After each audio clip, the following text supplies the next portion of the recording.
They beat me for not paying my sister's rent. I took the house they lived in. The slap heard by a new generation. Open this door, Elara.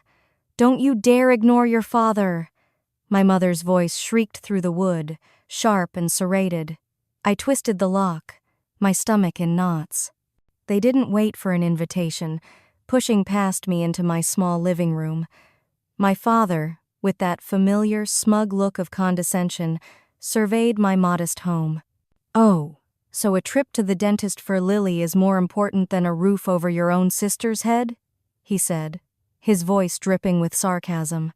The accusation hung in the air, thick and suffocating. I stood my ground, my hands clenched into fists at my sides. I am not responsible for Chloe's lifestyle, I said, my voice steadier than I felt. She's a grown woman.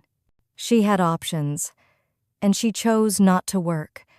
Don't put her choices on me. That was when the dam broke. Ungrateful brat, my mother screamed, her face contorted with rage. She threw her purse, its contents spilling across the floor. Before I could even process the chaos, her hand flew through the air.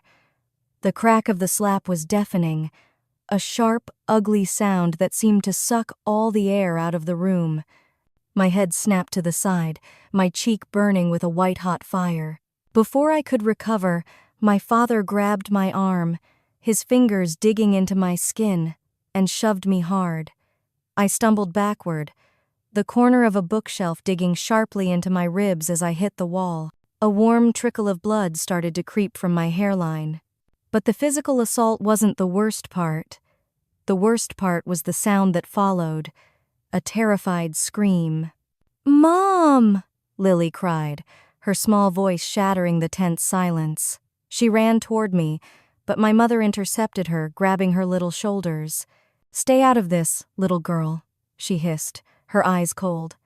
"Maybe if your mother learned to listen like your Aunt Chloe does, she wouldn't have to be punished." Punished? The word echoed in my skull. I wasn't a child. I was a mother, being assaulted in my own home, in front of my own daughter. Later that night, locked in my bedroom, I held Lily as she trembled beside me. She looked up at me, her eyes wide with a question that no child should ever have to ask. "Mommy," she whispered, her voice barely audible. "Why do Grandma and Grandpa hate you?" That one innocent question didn't break me. It forged me into a weapon. The next morning, I didn't cry. There were no tears left. I looked at the woman in the mirror, at the ugly, purple bruise blooming under my eye, and I made a promise to her. Never again. After dropping Lily at school, a kiss on her forehead and sunglasses hiding my face, I didn't drive to the office. I drove downtown to a gray, stone-faced bank building I hadn't entered in years. The air inside was cool and silent. An attendant led me into the vault, the massive steel door swinging shut behind us with a heavy thud. He left me in a small, private room with my safety deposit box. It was a simple, old metal box, cold to the touch. It didn't hold jewelry or heirlooms. It held my secret weapon. With a click, I opened it. Inside, nestled amongst other papers, was a property deed. 2 years ago, after a huge work bonus, and with the help of a silent investor who believed in me, I had acted. The house I grew up in, the one my parents were still renting, had gone into foreclosure. I bought it. Cheap. I funneled the purchase through an anonymous LLC, a shield I'd built for a rainy day. I never imagined the storm would be my own family. My plan had always been a safety net. Now it would become a sword. I pulled out the file and my phone. My fingers didn't shake as I dialed my lawyer. "Hello," I said, my voice low and even. "I need to file an emergency restraining order. The evidence is on my face." After that call was done, I made another. This one was to the property management company that handled my asset. The asset my parents lived in. "Just calling to check on the property at 124 Willow Creek," I said smoothly. Are the tenants current on their payments? The manager sighed on the other end. Actually, no. They're 3 months behind. We were about to send them a notice. A cold smile touched my lips. Don't, I said. Let me. The restraining order landed like a bomb. My phone immediately blew up with a barrage of furious texts and calls from numbers I had already blocked. I pictured their shock, their indignation. I read none of it. Their noise was just static now, the dying signal of a power they no longer had over me. A few days later, I ran into Chloe at a high-end grocery store, the kind she loved and I could never afford. She was tossing expensive hair products into her cart with a bored flick of her wrist. She saw me and her face twisted into a familiar sneer. Still playing the victim? She scoffed, loud enough for others to hear. I felt a strange calm settle over me.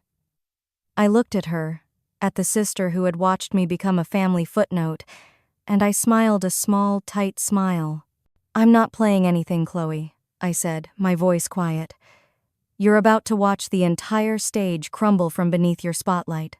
She blinked, her perfectly sculpted eyebrows furrowing in confusion. What are you even talking about? I didn't answer. Some people only learn by falling.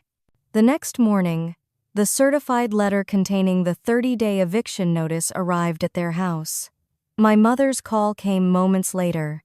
It wasn't a call, it was a shriek.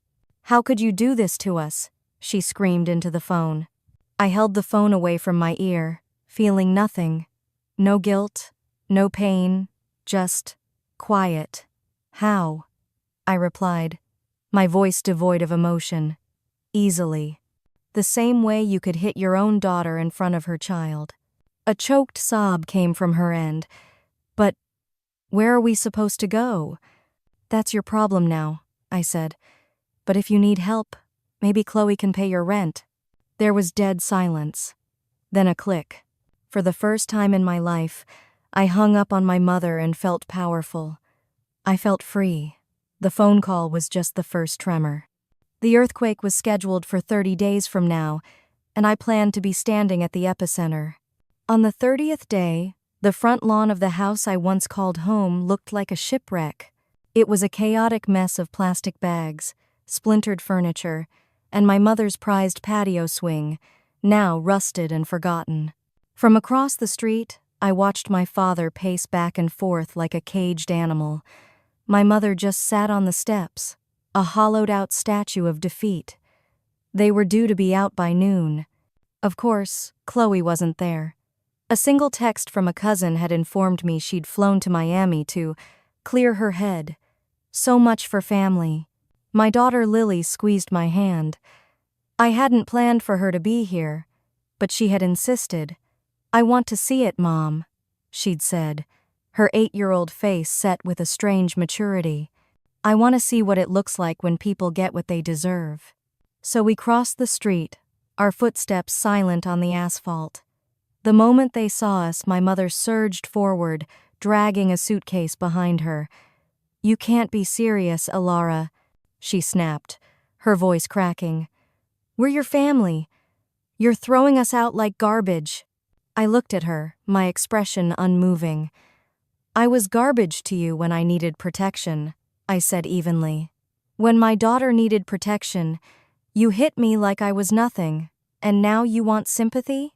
My dad stomped toward us, his face purple with rage. You think this money gives you power? He snarled, reaching for my arm. This time I didn't flinch. I didn't even take a step back. Touch me again, I said, my voice dangerously low and sharp. And the police will be here faster than your next lie. He froze. Something in his eyes shifted. The bully-like confidence finally shattered. For the first time, he realized he couldn't scare me anymore. Then, Lily stepped slightly forward. Her voice was quiet, but it cut through the air, clear and true. You shouldn't have hurt my mom, she said, looking straight at them. You lied about love. My mother's lip trembled, but no apology came. It never would. They just stood there, two people stripped of their control, their pride scattered in the driveway with the rest of their junk. The power they held over me through guilt and fear was gone. It felt like taking my first real breath. I turned to Lily. "Let's go home." We walked back to our car, and we didn't look back. Healing isn't loud. Sometimes, it's the quiet hum of a refrigerator in a tiny kitchen that's finally, truly yours. Our new beginning was small. A little house with a fenced-in yard and fragrant lavender bushes that Lily adored.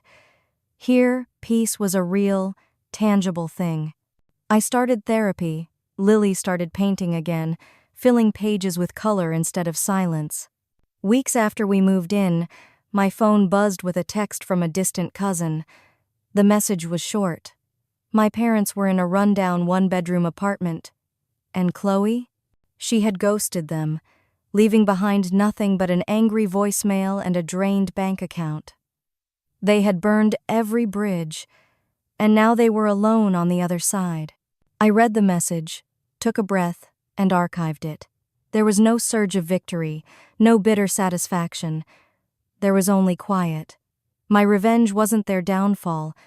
It was my own healing. I looked over at Lily, who was sitting at our small kitchen table, finishing a drawing. It was a simple picture of a small house, 2 stick figures holding hands, and a giant smiling sun overhead. I snapped a photo and posted it online with a simple caption. "We don't live in fear anymore." And we didn't.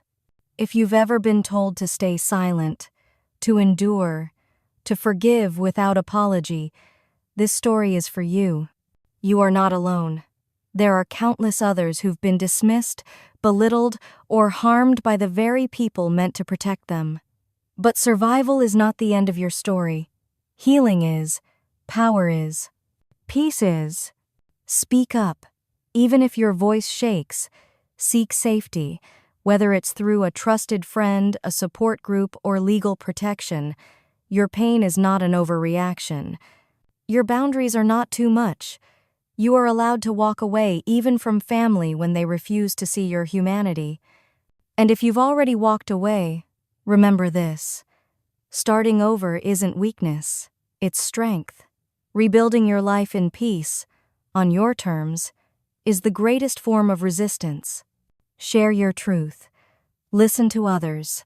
Support shelters, advocacy groups, and healing spaces for survivors.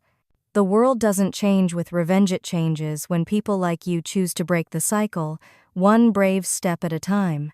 You deserve a home that feels safe, a life that feels free, a love that doesn't hurt. And it all begins the moment you decide, never again.